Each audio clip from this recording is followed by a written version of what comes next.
My name is Chris Smith. I'm with Craft and Call. We were brought in to help facilitate this process of ultimately culminating in a zoning code. We've got, the map over here, which I hope everybody's taking part in, as well as the sticky notes to give input. And we're excited about this process. This is really the first step in getting input to help craft these documents. So with that, if anybody has any questions, of course, we're here to, start, we can answer some of those. Or if you've got other input or just things you want to talk about with your community, and how we can make it better and how we can be a part of it, that's what we're here for. It's sort of interactive and kind of drop in, so don't want y'all feeling like you have to hang out here the whole time if you don't want to. Of course, there is the council meeting starting at 7 if you want to do that. So if you have any questions, I'd be happy to answer them. Would really encourage you to participate with the sticky notes. That's how we get input. And if you haven't signed in yet, please do so, so that we know who's been here. I have a question. Sure thing. When you're doing the zoning, do you do it by the population of the streets or however many people are in a certain area? We've got two streets that I know of, Diamond Head and Scenic, that are very, very windy and long. Would you, like, section those off? Yeah, I don't understand how you do it. Sure. So it'll be something we look at as we go through this process. We'll look at the different streets. We'll look at, what their current use is. Through the input, we'll look at what the community wants future uses to be, and take all that into consideration. So some of the streets, may be zoned the same thing, and some may not. But that'll be through that process. Through this input process is where we get that input to help us figure out how to make that plan and what that ends up looking like. Is it like population on certain streets or certain areas? It's not really population, more of just what the use of the property is, and then what the future use of it will be, is what it's looking at. Could you explain the categories of zoning? What kind of zones are there? Yeah. Because I don't really know anything about zoning. Sure, So. that's a great question. So, honestly, in a lot of cities, there can be a numerous amount of zones, sometimes too many zones. Standard though, there's usually, some commercial zones, some residential zones. There's multifamily that could be zoned for that. You have zones for it. You can have commercial zones.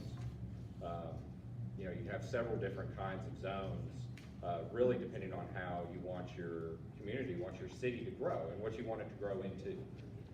All of that is dictated by that. And So all what are the zones that are being discussed? We really haven't gotten to that point yet. That's what we're doing tonight, is figuring out what those zones are through this input and through what the community wants to see. Like, that's what we'll go back and look at, and then start building, not just the zoning code, but the zoning map. We have zoning codes now? No. Fred, you also mentioned the things that have to get done first, the land use and the street. Certainly, yes, sir.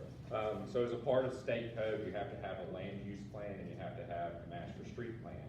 And those are the things that we're also working on through this process to ultimately culminate in then what can be a zoning code. So that future land use plan is a plan that not necessarily dictates, but is a roadmap for your zoning code. So with the zoning code, you're gonna have a zoning map. And those two things work together as you go through zoning changes that could occur in your community. And your street plan is a little bit more straightforward than a zoning plan is, as far as that is your map of your city streets. Understand y'all are in a bit of a unique situation with your city streets. So that's something that you have to plan for from the state laws in order to have a zoning code. So that'll be something that we work through.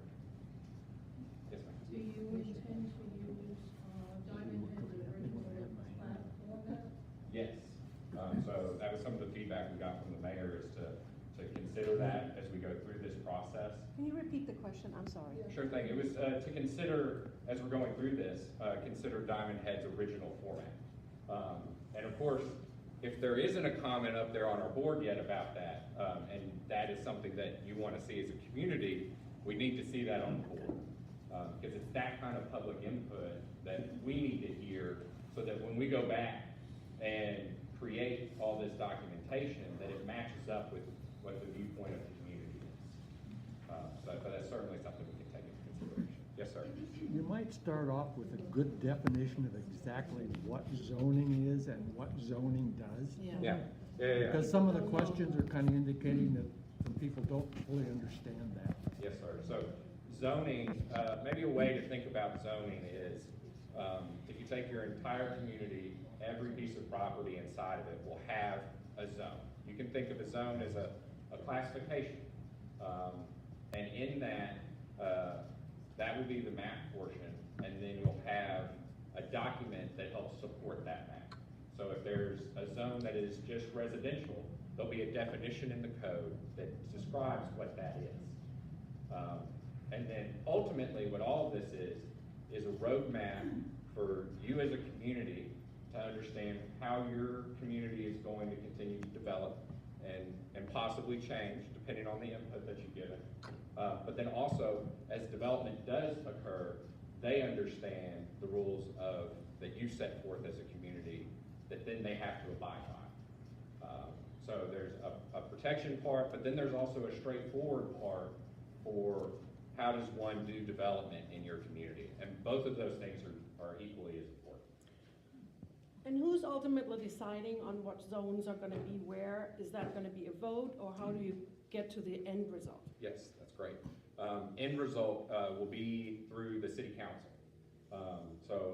In a lot of other communities, of which Diamond Head does right now have a planning commission, this would go through the planning commission and then to the city council. I understand right now, which is as part of the growing up process, the council is also the planning commission.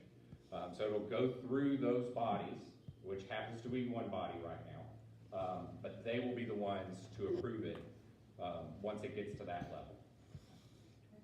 How does that impact those areas that have not been annexed yet? So the zone, that's another great question. The zoning can only take place in areas that are inside the city limits. So as a part of this, we're looking at the entire community with the understanding that of the annexations that are to come. But those things, those plans can't take effect until they're in the city limits itself.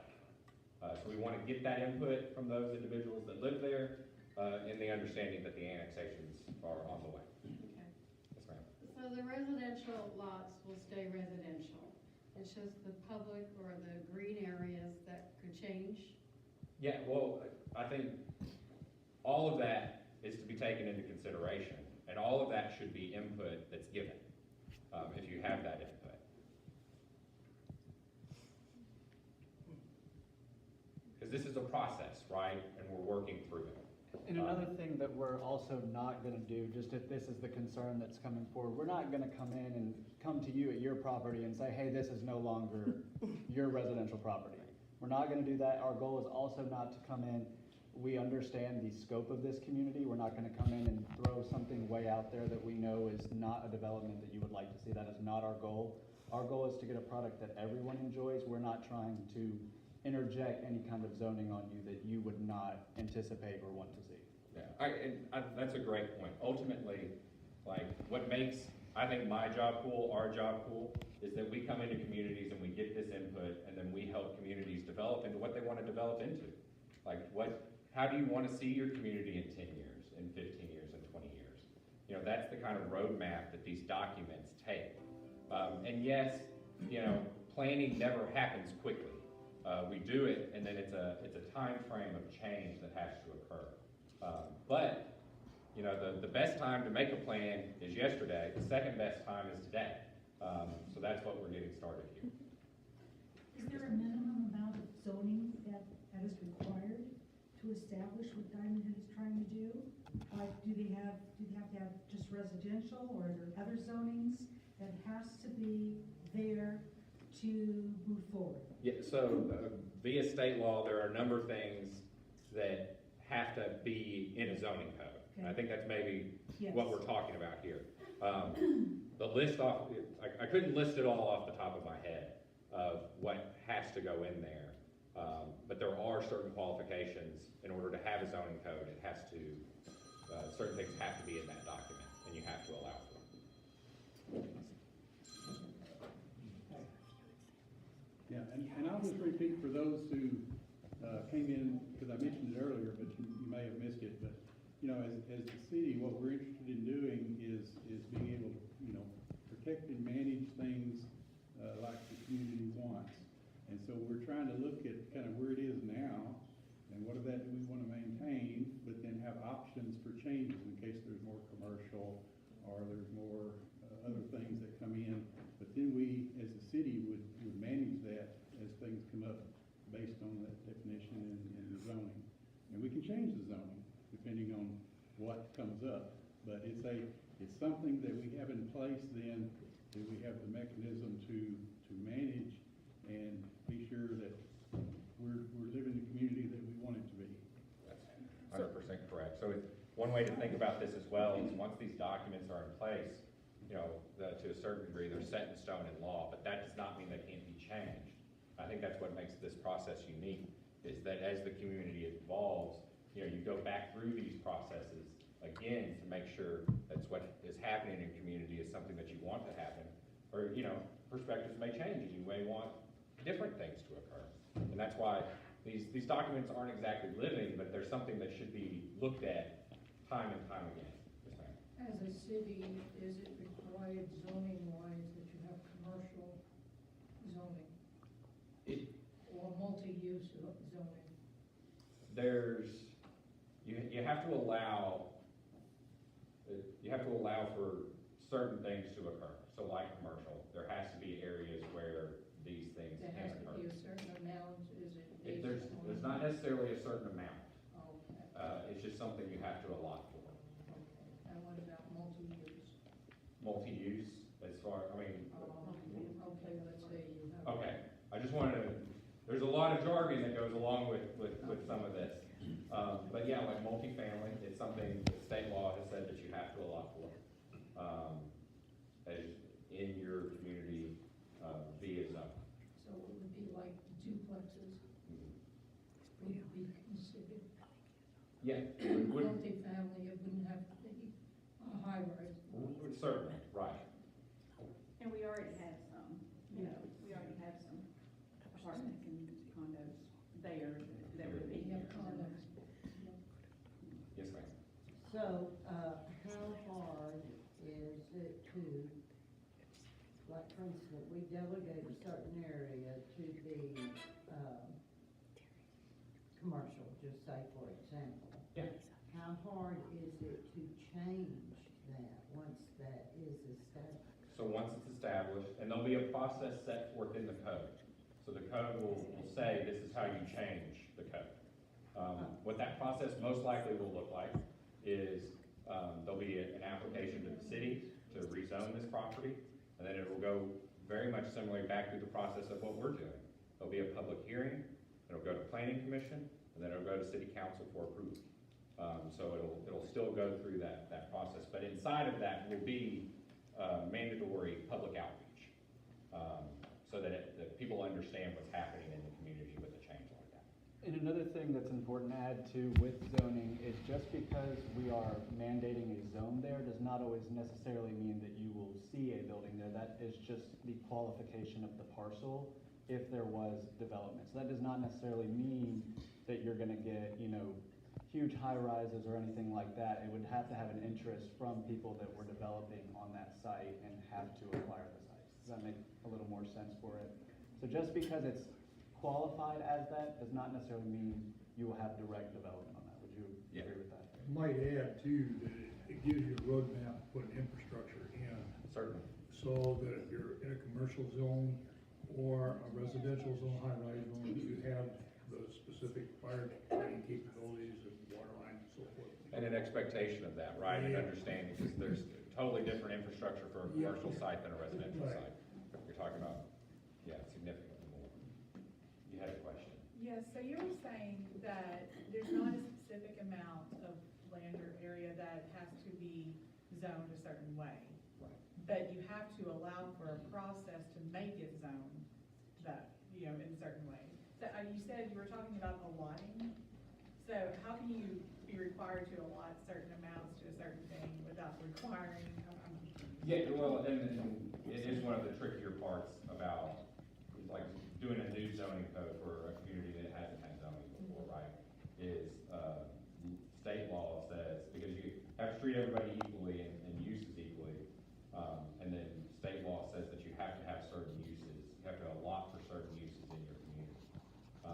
Or you could have legal issues with that. Because at the end of the day, all of this is an ordinance, all of this is law.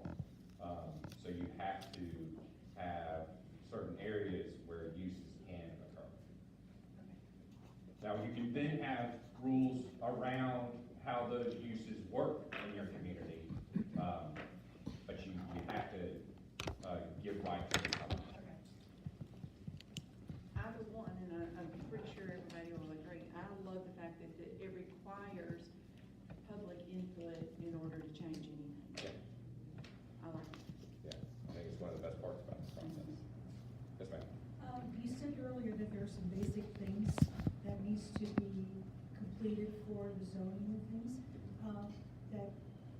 What are some of the improvements that you would think, the recommendations that your company would make right now for our community that would be basic for us to meet the zoning requirements?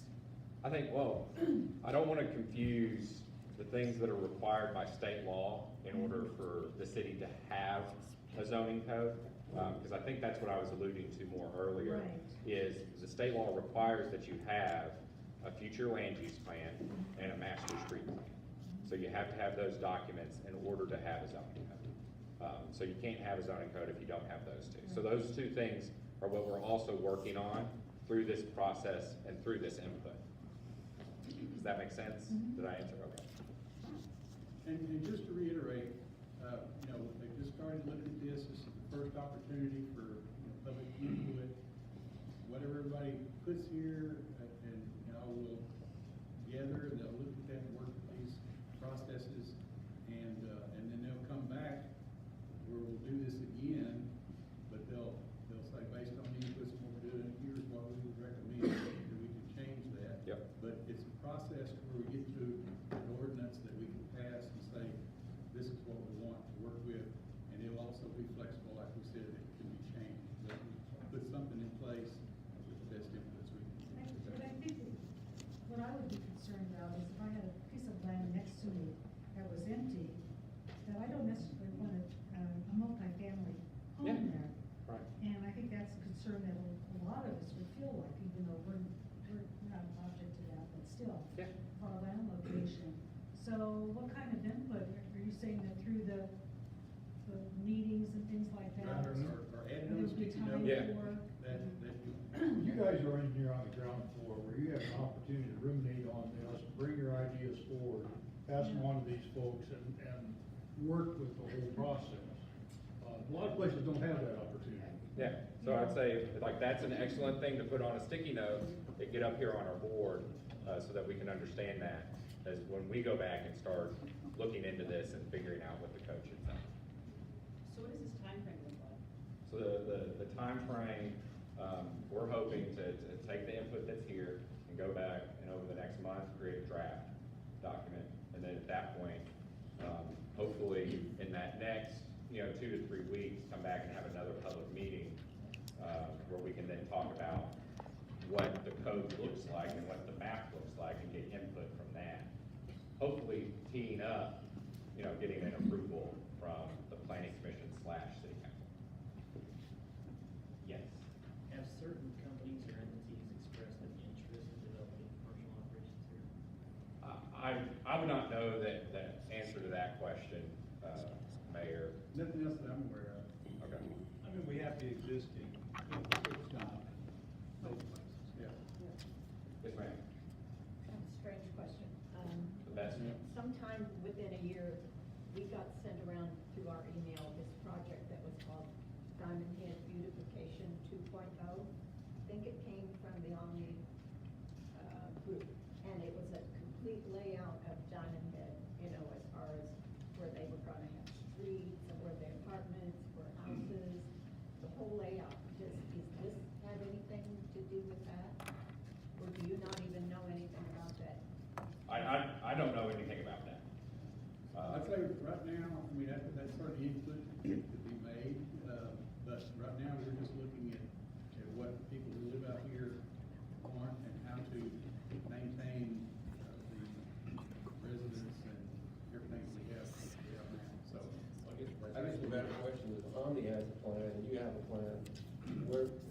thing in the code is.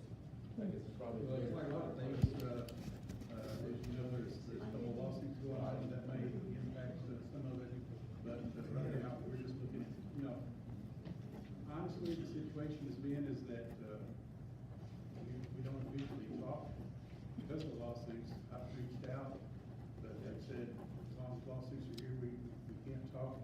So as a city, we're going to do whatever we need to do. That's kind of the thing. Since we don't have any zoning now, can they just start building? No. Okay. Then my second question. Now, let me quantify it. If we get a zoning in place, we will manage what we do in the community. I wouldn't want somebody just to come in and start building without this plan in place. And is zoning where we put in requirements like signage, like for commercial signage can't be higher than us, and you have to plant trees, and Certainly. it has to, you can't use like super ultra modern, okay. All of that is stuff that we can take into effect. I mean, all should be stuff, if you have ideas on that, to get on our board. Yes, ma'am. Back to that project, the reason I'm really asking, part of this project was to put in a theme park, Okay. like on top of the Mystic Heights up there, Yeah. which is right behind my house. Okay. So is there going to would there possibly be a plan like that to put into? I'm not aware of that plan, but if those are things that you don't want, that could also be something that could go on the board. Or if you do want that, that could go on the board. Yeah, a large portion of that plan has to do with the infrastructure outside of our gates too. I'm sorry. A lot of that plan is infrastructure, has retail and other projects going on outside the gates. Okay. It's a little bit, as I understand it, it's hard, there's nothing happening in 8 years after a plan. And the city is not just We inside can't the hear gates. what he's saying. It's on a We court. can't hear what he's saying.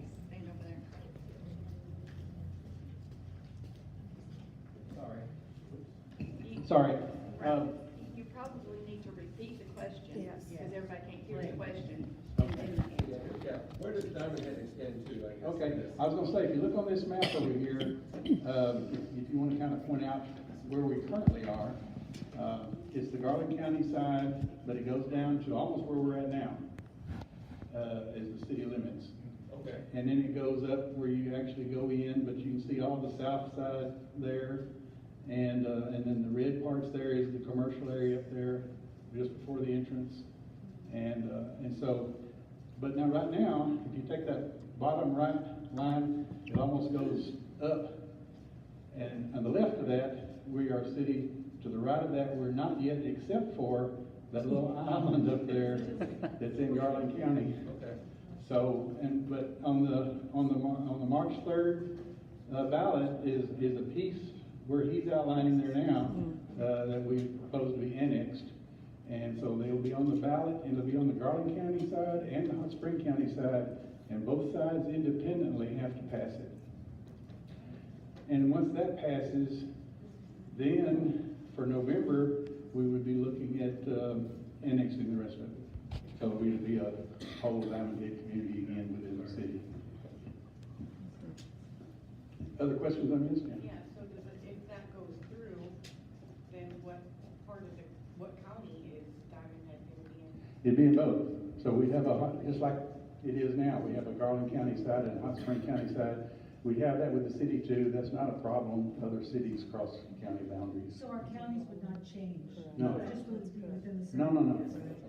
County stays same, but both pieces be in the city. And your county tax rates will probably be different too, as they are now. And Diamond Head Church will be an election facility. Yeah, We right will here. have voting here on the election day. So And that's especially helpful for the Hot Spring County side because there is none that's really close to here. They have to go farther away. And so the election commission, as we were talking to them, is talking now with the church and has set up an agreement to have this as a voting place for both Garland County and Hot Spring County. So when you come in, there'll be a Garland County side and a Hot Spring County side that people can vote here. And that'll be for future elections as Yes, well. it's not just this one, it's for the future. Forever, as long as it's open, it's like closed. This will be an election. Whenever we're talking about voting, I like to remind people, in Arkansas, you can vote anywhere in your county. Yes. So, you can take the closest place or the furthest away, it doesn't matter. Any other questions? In zoning, Want to go back here first? Maybe more so for Ralph, how do I differentiate, once we start looking at selecting aldermen, how does that integrate with this in any way, or is that like completely separate? That's a separate, I mean, the zoning is not an issue there. Right now, we're just at large, which means everybody votes from everywhere. Right. But eventually, we would look at separating those into wards. And, but that's something we can work later. We've got that one in place at the moment, so. Yeah, but it won't affect Factor this. into this at all? Okay. does condition of roadways affect zoning? No, so condition of. Oh, yeah. So does the condition of roadways affect zoning? The roadways themselves, you know, I think that's something you look at when you look at zoning, making sure that the use there, you know, you have a roadway that can sustain that use. But the condition itself, no. That's something that we can give maybe a brief look at when doing the master street plan, that dictates what the roads should look like. But it doesn't, the condition, not so much, no. Okay, I didn't know if the state had regulations about how wide roads should be. They do have that, so there's certain things in the state fire code that dictate how wide or really how small is what they're concerned about. It's not really, not that they'd let you build a road as big as you want, but they only let you get so small. Because I know they need to have access to fire equipment, right? Exactly, and that's the point of the rule that they have in the fire code, is to make sure that a fire truck can access a residence or an establishment. Yes, sir. Once the zoning is in place, will the POA have to follow any zoning rules if they want to change or build anything? So, once the zoning's in place, it becomes an ordinance, becomes law for the city.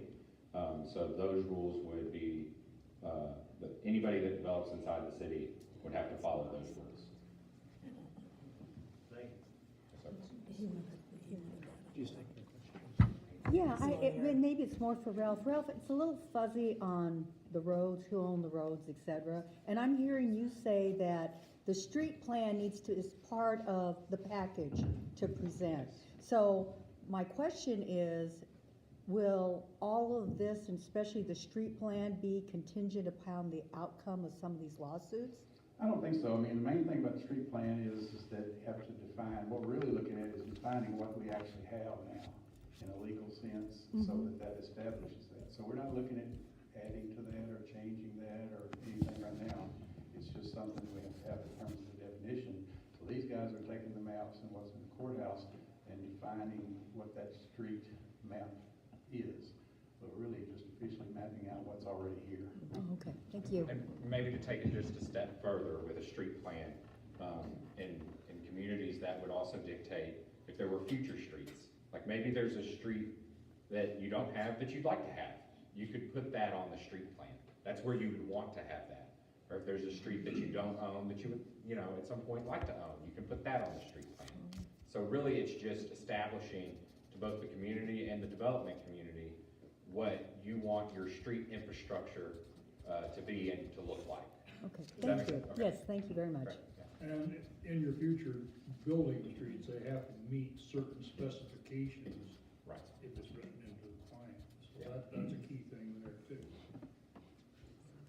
If you're in Hot Springs County and say it doesn't pass to be annexed, what are the negatives that will occur to us? Well, right now, you know, one thing is that in the beginning, the group that started looking at incorporation anyway, tried to incorporate both counties at the same time. It's difficult just working with, there's so many different people you have to interface with, and the two counties was end up pointing at each other on things, and so they ended up just doing the Garland County side. I think as far as a community, I feel like everybody wants to be, and everything I've been hearing has all been positive to being in the city. If it doesn't pass, then nothing changes, and so the things that we're trying to do, like the building codes and inspections and possibly future for roads grants and for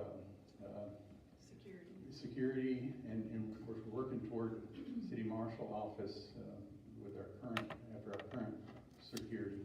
And none of that would then go to the Hot Spring County side. Okay. So, and we have no taxes, so there is no additional cost. You know, as far as the budget for the city, what we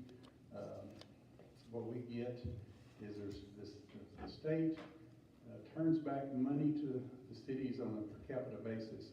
You know, out here we've been paying taxes for years, and because it's been private, nothing we pay in taxes comes back in here as far as the roads and things that the counties would help pay for. As a city, that changes, and so we did our budget last time. It'll be our projection based on what we got this year is a little over $400,000 that we can then put into the community. So that's what would help. If we get additional from the Hot Spring County side, then they will get those services as well as the different population. We get additional turnback money then.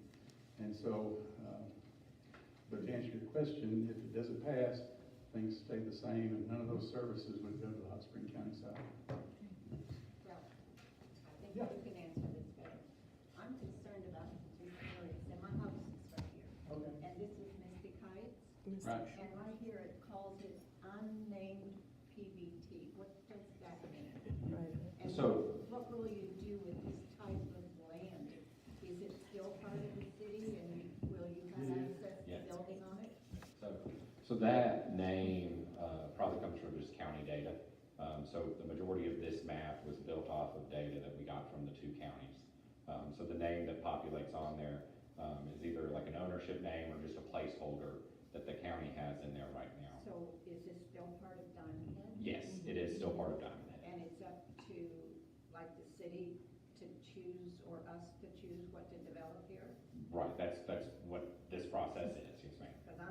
Because this is right in my backyard. I mean, you just go down the hill and it's right Right. there, so I'm really concerned about If that. you wanted to make an input, be sure it's on here. 2 or 3, huh? We got a whole stack, and I got more sticky notes if we run out of the sticky notes that we got out there. Unnamed PBT. That'd be perfect. Thank you. No problem.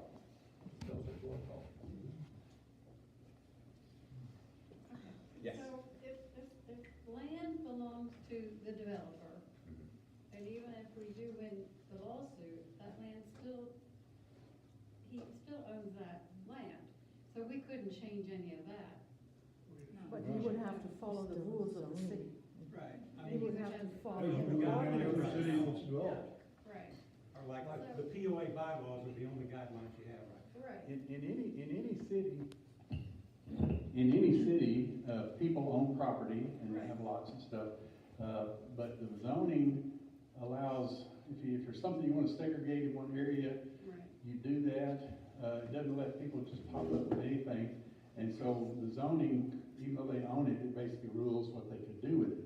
If they want to do something different, they can come to the city council and we can evaluate the goodness of that for the community and make a change or not. But yeah, they can't just do anything.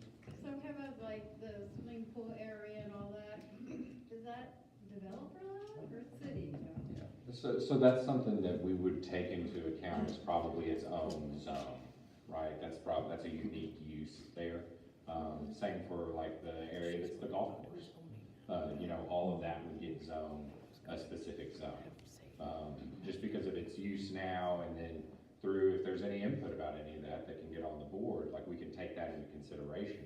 But for the most part, uses like that will have their own specific use that aren't really, they're not commercial, right, and they're not residential. They're something unique. And we can take that into account as we're developing the plan. Something else to think about with zoning, and as far as the rules, it's rules everybody has to follow, right? everybody here is probably a property owner, or, you know, lives in Diamond Head. So when these rules go into place, it's rules that then everybody has to abide by. Which is why it's important that we do these public comment periods. We have these meetings to garner this input, so that when we come up with a plan, it's a plan that we all, you know, everybody wants to be a part of and use. Yes, ma'am. I think the question was really, does the golf course belong to the city, or does the golf course belong to the developer? Belongs to the POA. Right, and Which is none of entirely it's, different from the developer. The developer owns lots out here, Right. does not own the POA. and none of this process really does anything as far as ownership goes, you know? In zoning, how does zoning, I know that a number of homes within Diamond Those are two Head different. are now Airbnbs.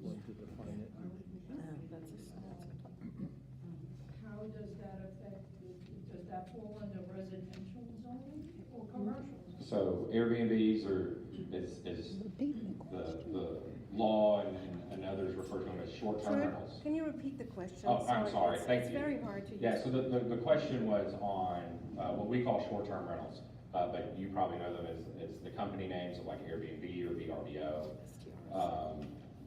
So those short-term rentals, again, there's certain rules that you have to abide by there. Those uses are still residential, for the most part. I think for Diamond Head, we can probably speak to that definitively. It gets murkier in other communities, right?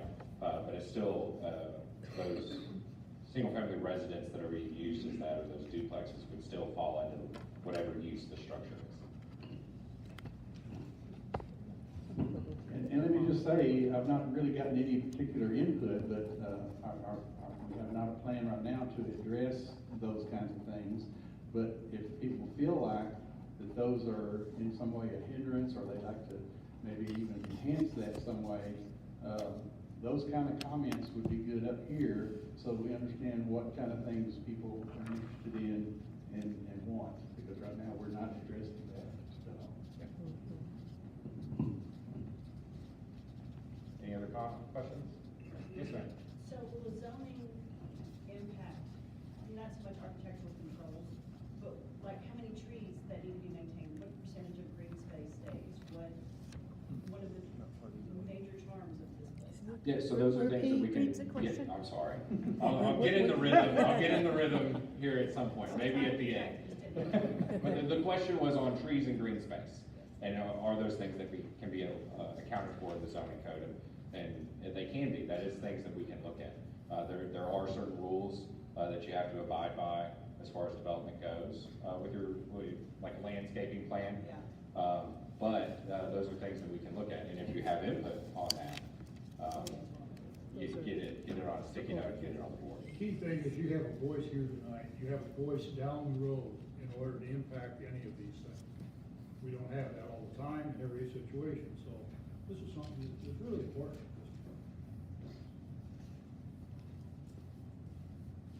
Any others?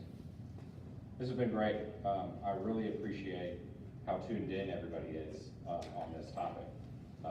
I've been to some community meetings where nobody shows up, and then there's very little input, and you're kind of left, trying to figure out what to do. So this has been great. I appreciate everybody that's here and also that's been involved in it. And let me say that we're scheduled to start the city council meeting here in about 10 minutes. So as we've been talking about this stuff, as you think about things in the next 10 minutes or even later, I don't know what time you're going to take down and stuff. We'll run it straight up till city council if you want. But anyway, as you think about something, get really sticky notes and this is what we'll work from. If you think of something later, I would say email it to Tina and at the city office. And if you don't know her email, it's tina.stauffer, STAUFFER, at, all this is together, city of Diamond Head AR.gov. And you can send her, and we can add some other things as they come in. Utilize the webpage too. Yes, it's all Did there on the anybody website. not sign the sign-in sheet? I have not signed the sign-in sheet. I did. First and then I'll. Okay. Kathy, do you have a question? No, I. Oh, the signage. Signage, okay. All right. And we really do appreciate everybody's interest, and maybe this has got you thinking more, and so like I said, if you have more inputs, send them. And what do you say, just look at the website? The email stuff's on the website. Okay, I'm sorry, yes, the email stuff's on the website, and the website is just that end part of the email, cityofdiamondhead.ar.gov. Put that in, and our website will come up, and it has actually, the map for the annexation, the annexation ordinance, and all of our ordinances and resolutions and stuff on there, so you can find that there. Okay, thanks a lot, everybody. If you got more inputs, please come up and add them. Thank you. And all you folks, talk to your neighbors, tell them about what's going on. So and this is give them a about call. size time. We'd love to see you here next meeting. Probably about